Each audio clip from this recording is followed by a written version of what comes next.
नमस्कार विद्यार्थियों, Poddar group of education में आप सभी का हार्दिक अभिनंदन। आज अपन यहाँ चर्चा करेंगे आर्थिक नियोजन के बारे में, इकोनॉमी प्लानिंग के बारे में। आर्थिक नियोजन का अर्थ होता है अपने पास उपलब्ध संसाधन जैसे समय है, धन है, प्राकृतिक और मानवीय संसाधन है, उन संसाधनों का प्राथमिकता के आधार पर अधिकतम आवश्यकता की पूर्ति हेतु उपयोग करना ही नियोजन कहलाता है। यानी कि संसाधनों का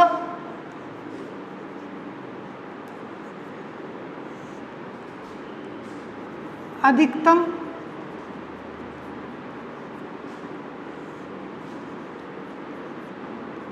आवश्यकता की पूर्ति हेतु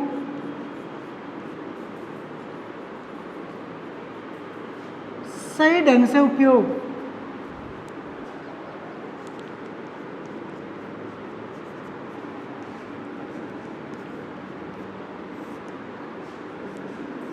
नियोजन कहलाता है।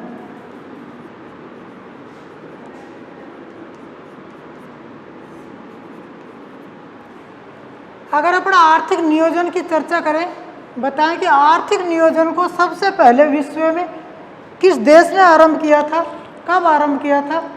तो विद्यार्थियों, विश्व में सबसे पहले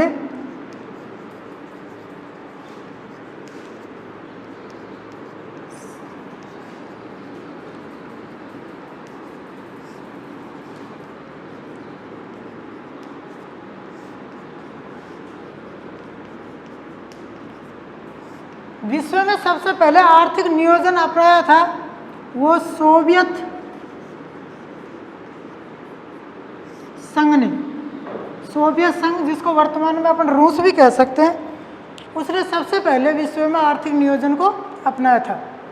अगर अपन बात करें कि भारत में आर्थिक नियोजन कहाँ से आया, तो भारत ने आर्थिक नियोजन को ग्रहण किया था वो सोवियत संघ से ही ग्रहण किया था।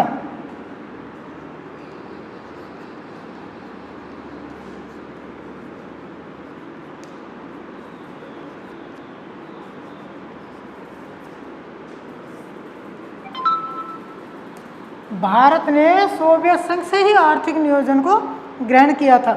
भारत में आर्थिक नियोजन की शुरुआत किस प्रकार आरंभ हुई? अगर अपन आर्थिक नियोजन की शुरुआत देखें तो आर्थिक नियोजन के संबंध में सबसे पहले भारत में आर्थिक नियोजन के संबंध में 1934 में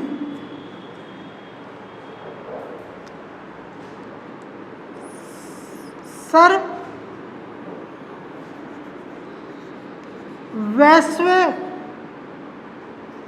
वेसरिया ने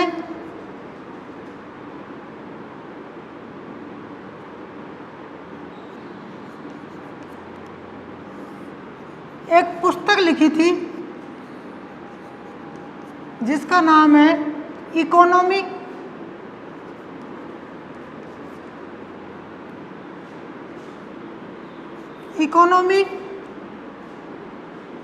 ऑफ इंडिया।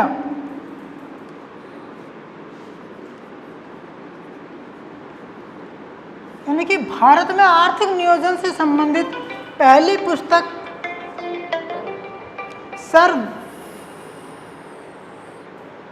वेसरिया ने लिखी थी, इकोनॉमी ऑफ इंडिया, 1934 में। बाद में 1938 में विद्यार्थियों कांग्रेस का एक अधिवेशन हुआ था, हरिपुरा अधिवेशन। इस अधिवेशन की अध्यक्षता कर रहे थे जवाहरलाल नेहरू जी।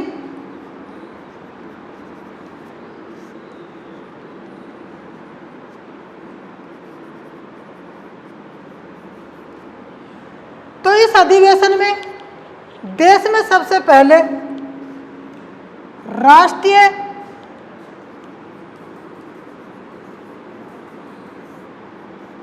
विकास समिति का गठन किया गया।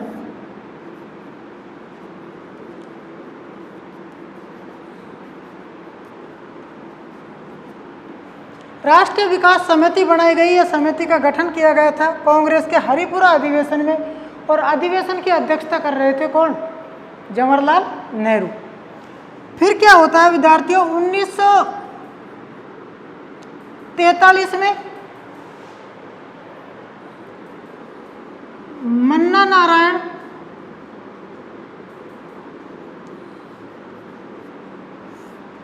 ने गांधीवादी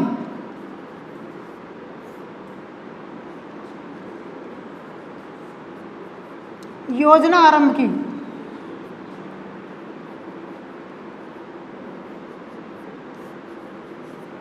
मन्ना नारायण ने 1943 में गांधीवादी योजना आरंभ की थी, और बाद में इससे आगे अपन देखते हैं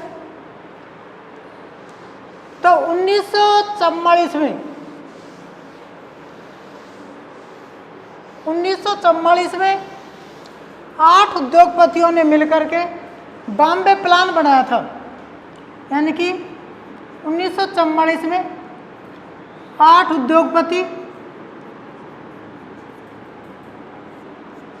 ने मिलकर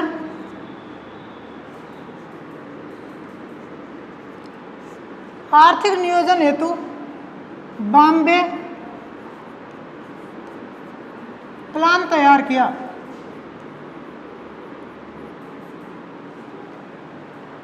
फिर 1945 में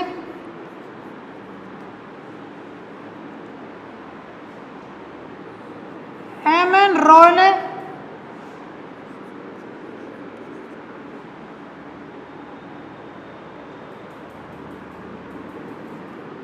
जन योजना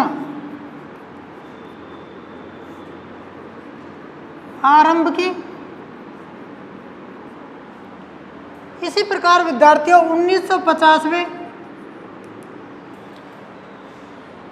सर्वोदय योजना, 1950 में जयप्रकाश नारायण द्वारा सर्वोदय योजना आरंभ की।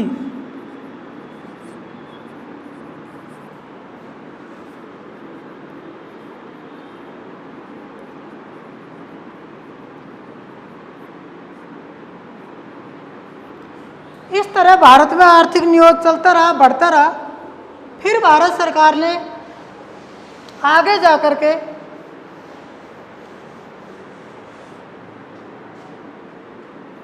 15 मार्च 1950 को केसी नियोगी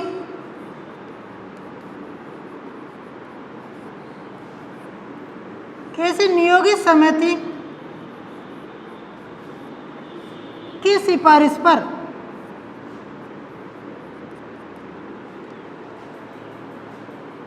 योजना आयोग का गठन किया। यानी कि क्वेश्चन पूछा जाएगा कि योजना आयोग का गठन किस समिति की सिफारिश पर किया गया, तो ध्यान रखने की बात यह है कि भारत में योजना आयोग बनाया गया था केसी नियोगी समिति की सिफारिश पर। और भारत में योजना आयोग का गठन कब किया गया था? 15 मार्च 1950 को। अब विद्यार्थियों, देश में योजना आयोग का कार्य है योजनाओं को बनाना या योजनाओं का निर्माण करना। इन योजनाओं को बनाने का काम योजना आयोग करता है, लेकिन इनको संचालित करने के लिए 6 अगस्त 1952 को राष्ट्रीय विकास परिषद, राष्ट्रीय विकास परिषद का मतलब है विद्यार्थियों नेशनल डेवलपमेंट कम्युनिटी, यानी कि NDC। इसको अपन शॉर्ट में NDC भी कह सकते हैं। NDC का गठन किया। यानी कि देश में आर्थिक विकास के लिए केसी नियोगी समिति की सिफारिश पर योजना आयोग का गठन किया, और योजना आयोग के बाद 6 अगस्त 1952 को राष्ट्रीय विकास परिषद एनडीसी का गठन किया गया। के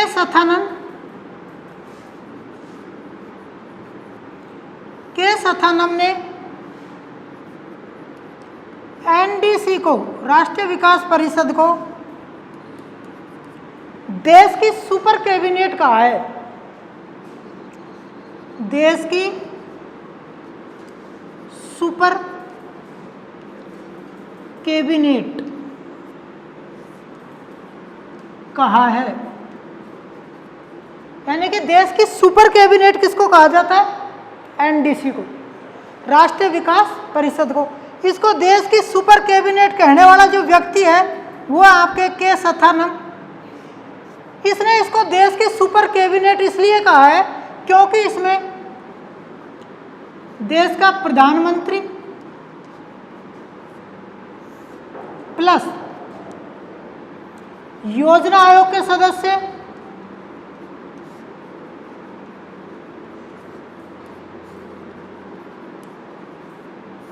प्लस सभी राज्यों के मुख्यमंत्री,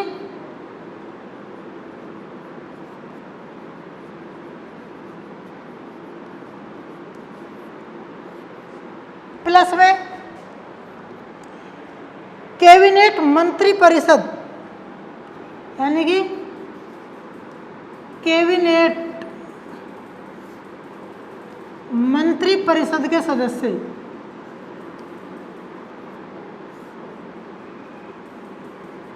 इसमें शामिल होते हैं। यानी कि देश का प्रधानमंत्री जो इसका अध्यक्ष होता है, योजना आयोग के सभी सदस्य, सभी राज्यों के मुख्यमंत्री और कैबिनेट मंत्री परिषद को इसमें शामिल करते हैं। इसलिए इसको देश की सुपर कैबिनेट कहा गया है। आगे ध्यान रखने योग्य बात यह है कि राष्ट्रीय विकास परिषद और योजना आयोग दोनों ही समिति गैर संवैधानिक समितियां हैं और इन समितियों का अध्यक्ष हमेशा देश का प्रधानमंत्री होता है। देखो, अगर अपन बात करें योजना आयोग तथा एनडीसी यानी कि राष्ट्रीय विकास परिषद,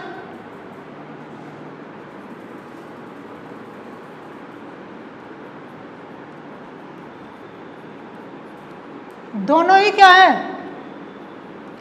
दोनों गैर संवैधानिक है, यानी कि संविधान में इनका कोई उल्लेखन नहीं है।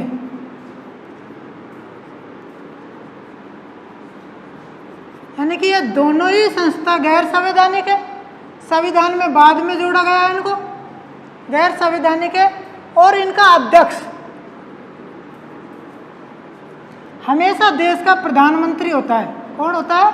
प्रधानमंत्री होता है इनका अध्यक्ष, योजना आयोग का और राष्ट्रीय विकास परिषद का। अब देखो, बात यह है कि योजना आयोग योजनाओं का निर्माण करता है और राष्ट्रीय विकास परिषद यानी एनडीसी उन योजनाओं पर काम करती है या उन्हें क्रियान्वित करती है। भारत में आर्थिक विकास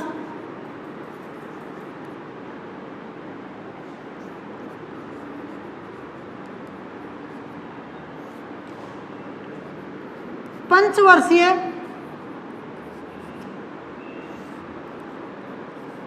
योजना बनाकर किया जाता है। भारत में आर्थिक विकास किसके माध्यम से होता है? पंचवर्षीय योजना बनाकर किया जाता है। भारत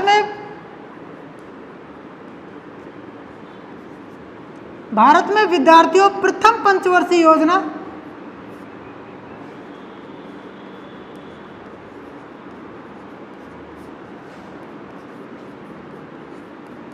पहली पंचवर्षीय योजना आरंभ हुई थी 1 अप्रैल 1951 को। यानी कि यहाँ से अपन भारत में आर्थिक नियोजन का आरंभ मान सकते हैं। यानी कि भारत में आर्थिक नियोजन का आरंभ हुआ था 1 अप्रैल 1951 को। अब ये पंचवर्षीय योजनाएं 5 साल के लिए बनाई जाती है, इसलिए इन्हें पंचवर्षीय योजना कहा जाता है। भारत में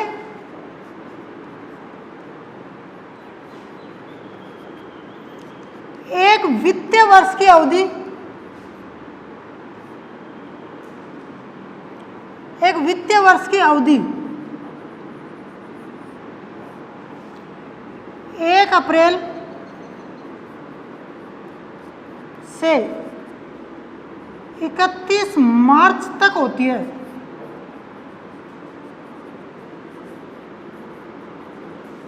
यानी कि भारत में एक वित्तीय वर्ष आरंभ होता है 1 अप्रैल से और समाप्त कब होगा? 31 मार्च को। इस अवधि को अपन एक वित्तीय वर्ष कहते हैं। आगे अपन बात करें तो अब वर्तमान समय में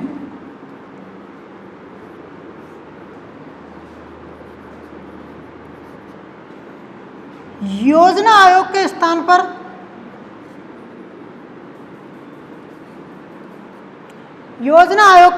पर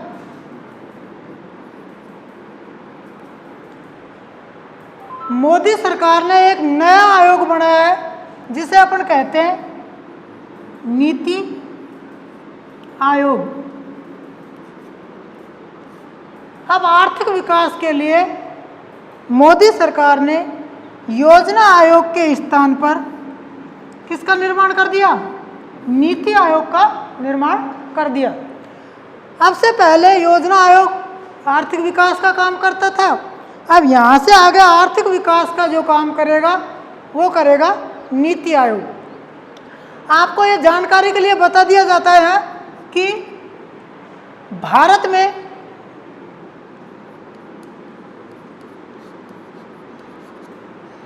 अब तक 12 पंचवर्षीय योजना, 12 पंचवर्षीय योजना तथा 6 वार्षिक योजनाएं, 6 वार्षिक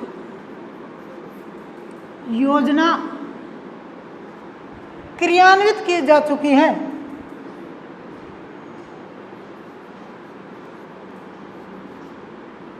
क्रियान्वित की जा चुकी है। अब तक भारत में अगर बूझा जाए पंचवर्षीय योजनाएं कितनी संपन्न हो गई है तो 12, और वार्षिक योजनाओं की बात करें तो 6 वार्षिक योजनाएं अपने देश में अब तक समाप्त हो चुकी है, क्रियान्वित हो चुकी है।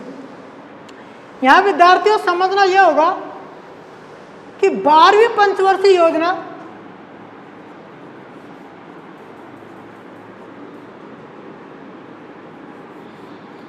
जो देश की अंतिम पंचवर्षीय योजना जिसको अपन कह सकते हैं,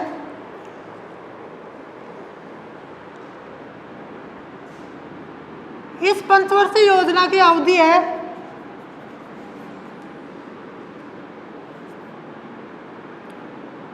1 अप्रैल 2012 से यह आरंभ हुई और समाप्त हुई थी 31 मार्च 2017 तक। 12वीं पंचवर्षीय योजना देश की अंतिम पंचवर्षीय योजना मानी जाती है, क्योंकि इसके बाद भारत सरकार ने योजना आयोग को समाप्त करके नीति आयोग शुरू कर दिया। और 12वीं पंचवर्षीय योजना की अगर अवधि कोई बूझे तो 1 अप्रैल 2012 को ये पंचवर्षीय योजना आरंभ हुई और 31 मार्च 2017 को यह समाप्त हो गई, देश की 12वीं या अंतिम पंचवर्षीय योजना। इसके बाद जो अपन बात कर रहे थे कि नीति आयोग आ गया, तो अब अपन यहाँ थोड़ा नीति आयोग के बारे में जानकारी लेंगे या नीति आयोग को पढ़ेंगे। नीति आयोग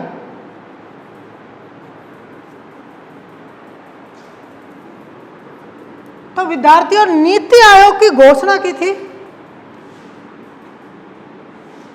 15 अगस्त 2014 को देश के प्रधानमंत्री नरेंद्र मोदी ने, यानी कि मोदी जी ने नीति आयोग बनाने की घोषणा कर दी थी 15 अगस्त 2014 को। लेकिन नीति आयोग कब बना? तो नीति आयोग का गठन या स्थापना हुई थी, वो हुई थी 1 जनवरी 2015 को। एक बार एक क्वेश्चन आया था कि नीति आयोग का पूरा नाम क्या है, यानी कि अंग्रेजी में इसको अपन NITI कहते हैं, नीति NITI। N का मतलब है नेशनल, I का मतलब है इंस्टीट्यूट फॉर ट्रांसफॉर्मिंग इंडिया, यानी कि इसको राष्ट्रीय भारत परिवर्तन संस्थान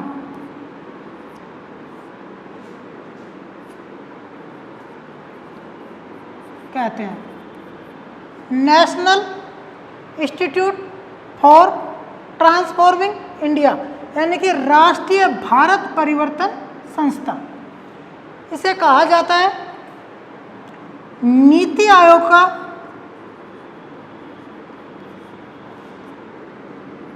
का प्रथम अध्यक्ष, तो इसका अध्यक्ष भी देश का प्रधानमंत्री होता है, और नीति आयोग का जो प्रथम अध्यक्ष था वो था देश का प्रधानमंत्री नरेंद्र मोदी।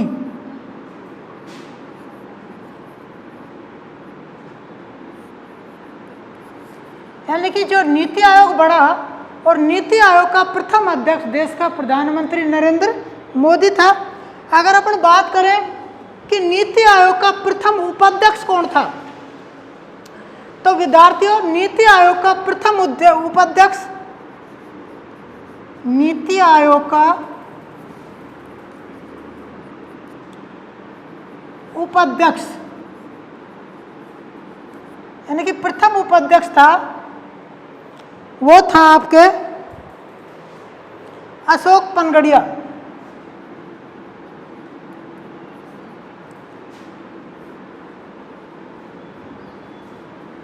अशोक पनगड़िया था। अगर अपन आगे बात करें कि नीति आयोग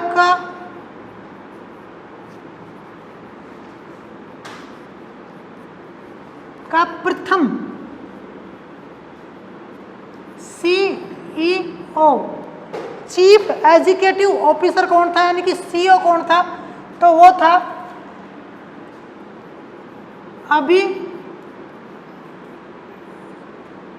अभिकांत। आगे अपन बात करेंगे कि नीति आयोग अब किस प्रकार से काम करता है, किस तरह काम करता है। योजना आयोग काम करता था पंचवर्षीय योजना या वार्षिक योजना बनाकर, और नीति आयोग अब क्या करता है, पंचवर्षीय योजना नहीं बनाता। और ये किस प्रकार से काम करता है, किस तरह करता है, तो नीति आयोग अब क्या करता है,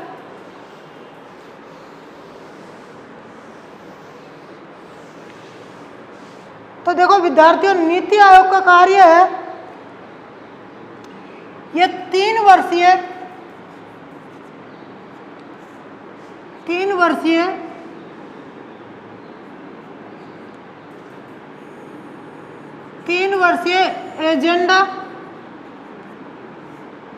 एजेंडा बनाता है। प्रारंभ में जो एजेंडा बनाया था उसकी अवधि थी 2021 तक। ये 7 वर्षीय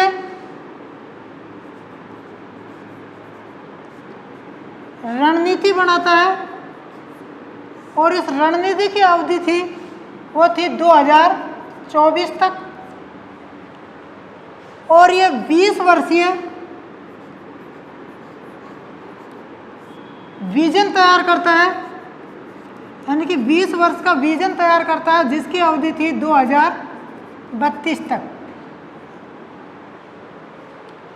इस तरह नीति आयोग अब 3 वर्षीय एजेंडा, 7 वर्षीय रणनीति और 20 वर्षीय विजन तैयार करता है।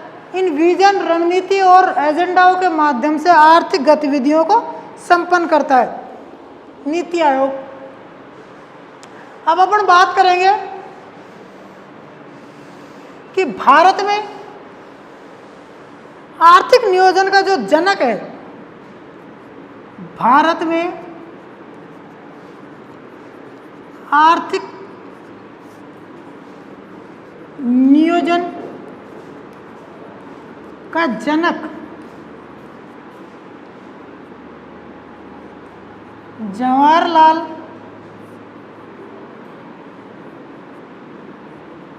नेहरू जी को माना जाता है।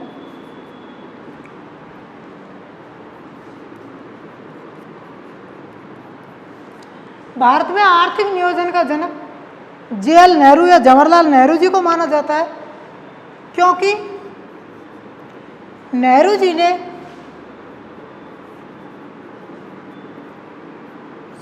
सोवियत संघ से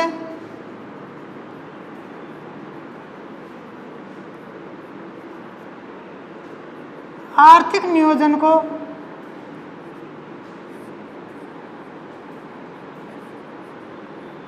ग्रहण किया।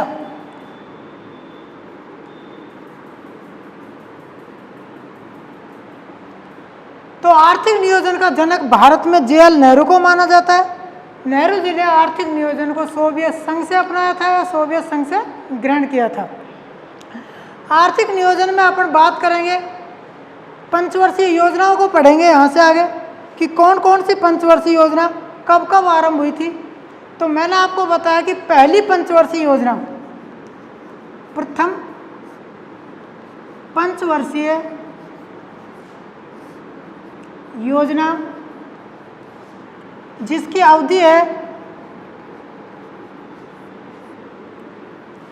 1 अप्रैल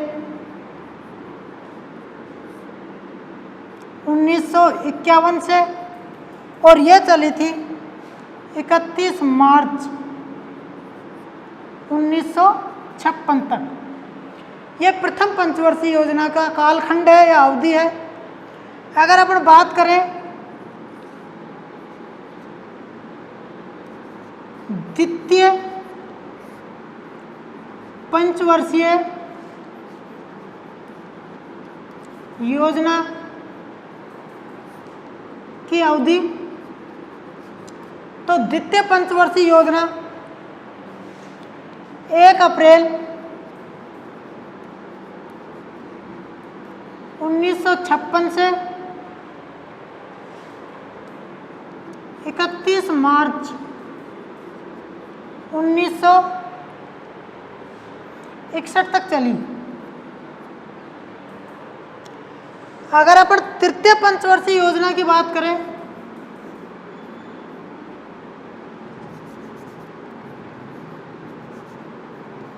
तृतीय पंचवर्षीय योजना,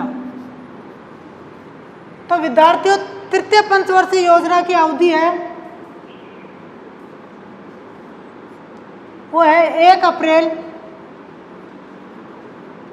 1961 से और यह चली थी 31 मार्च 1966 तक। लेकिन इसके बाद भारत सरकार ने पंचवर्षीय योजना शुरू न कर करके 3 वार्षिक योजनाओं को शुरू किया था, क्योंकि आपको पता होना चाहिए 1965 में भारत और चीन के मध्य युद्ध हुआ था। इस युद्ध की वजह से भारत की आर्थिक स्थिति कमजोर पड़ गई, यानी कि देश आर्थिक मंदी से जूझ रहा था। जिस तरह वर्तमान समय में कोरोना ने हालत खराब कर दी, इसी तरह 1965 में भारत चीन युद्ध से देश की आर्थिक